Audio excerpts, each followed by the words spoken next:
matter. So, very welcome. Hi. Hi.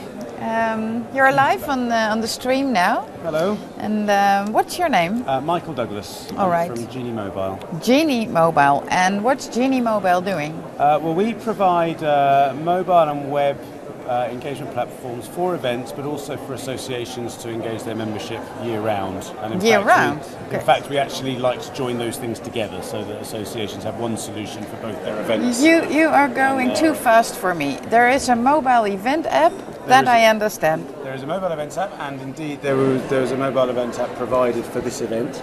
Right. So the good news is 184 people, I think, have used it. And so that's a great opportunity really for the people here to understand a bit more about it. Sure. So they've been able to certainly consult and understand what's going on at the event, plan their sort of sessions, plan their time. They've been networking with each other, so we can see there's been quite a lot of activity on that. So that's really, really, really good. It's been a good opportunity for people to see it. How many people do have a smartphone on an event like this? Well, really, I mean, the figures for smartphone ownership are growing all the time, and generally speaking, are usually considered at the moment to be something in the region of about 50% of people.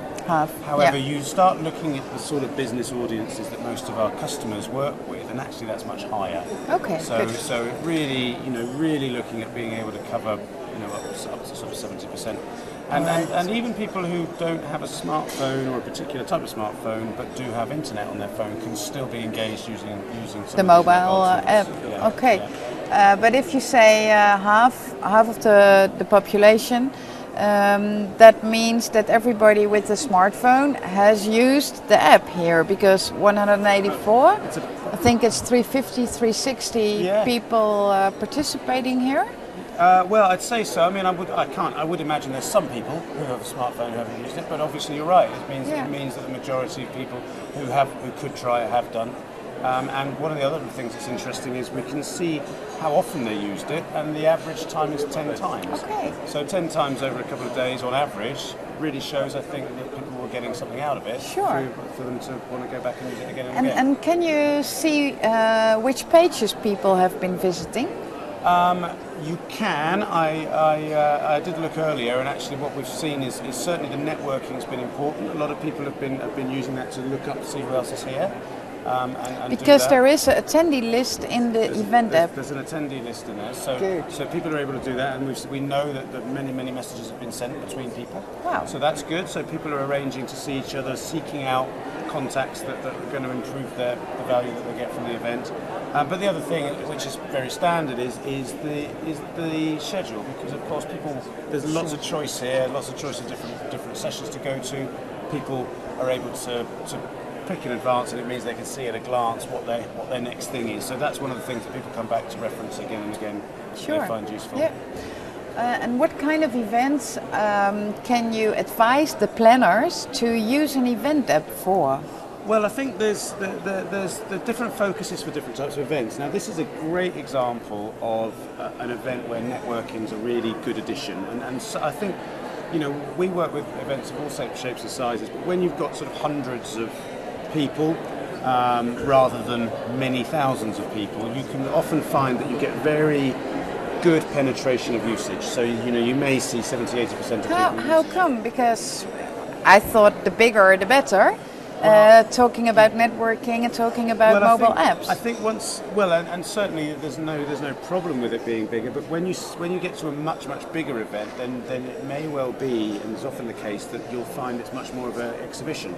So then the focus is much more about engaging exhibitors, making meetings with exhibitors, people finding their way around a large exhibition floor. So we do work with some of the largest sort of trade shows in the world, really, and then that's where the focus shifts to. It's a slightly different piece, but for the attendees, there's value in both things depending on what they're there to do.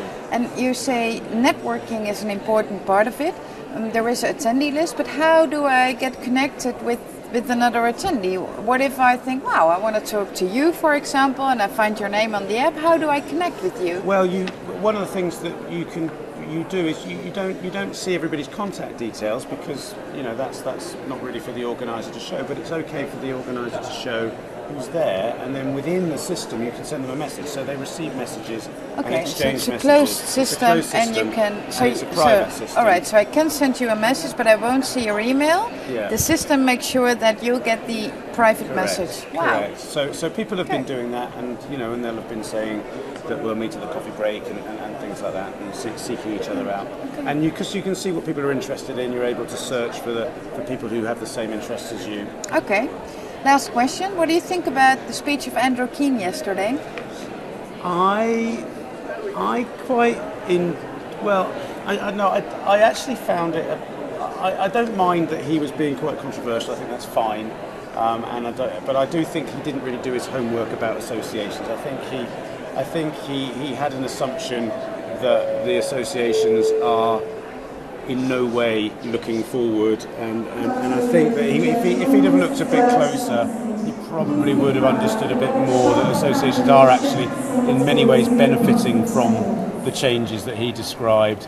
He kind of sort of painted a dystopian future, and I think actually that associations in many ways are the original social networks and stand to gain more than most organisations out of the technology that's available. So, he was controversial, but I felt a little unfair. Okay.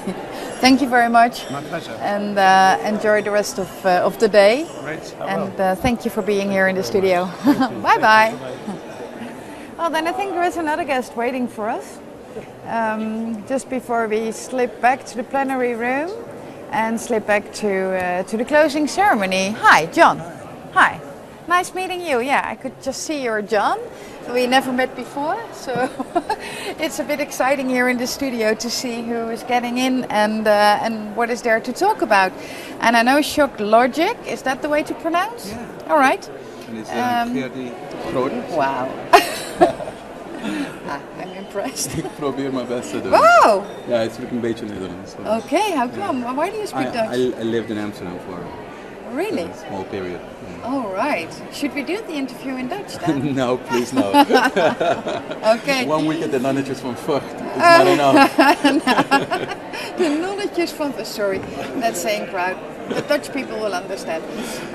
We have 3 minutes to talk about Shock Logic, because then we have to run up and back to the closing ceremony. We both want to be there. Yeah.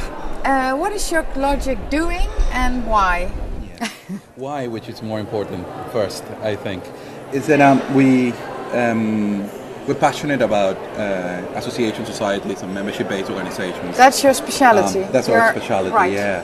So we support association societies and membership-based organizations, and we love it.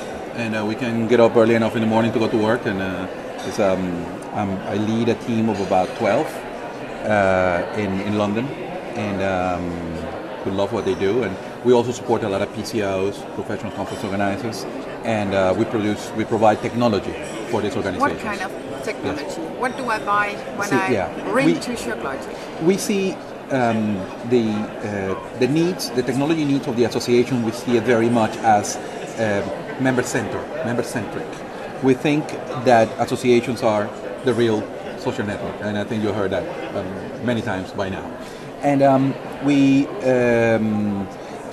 the idea of being able to look at a member and be able to go into a member's record and know exactly what it did in its history of interaction with the association we find it of paramount importance. So we have produced a CRM, membership management system. We've also produced a event-related software, so registration, abstract management, exhibition management, and then being able to. There are two key things that go on here. One is content distribution, and the other one is connecting people. Okay. So it's to be able to do the two things. Good. Yeah. Do you have any mobile solutions, or yes, we do. We think the mobile is the way forward. Yeah, sure. So we produce a mobile solution that is integrated with the rest of our software. So once you have built a program in our program creation tool, it feeds directly the mobile app. Cool. The social networking is already happening prior to the event. It feeds the mobile app. Okay. So it's all integrated, and you have different media in order to deploy. Great. Last question. we all wear orange lanyards. Yeah. Is that because of your Dutch background? Yes, it's because of my We are Dutch grateful background. for it. Thank you very much. And let's go to the closing ceremony. For sure. Okay, thank you. Thanks. We are going to the closing ceremony. It means that we will be off air. I don't know if that's an expression, but we will be out of. You cannot see the live stream for 10 more minutes, and then we'll be back with you in the closing ceremony.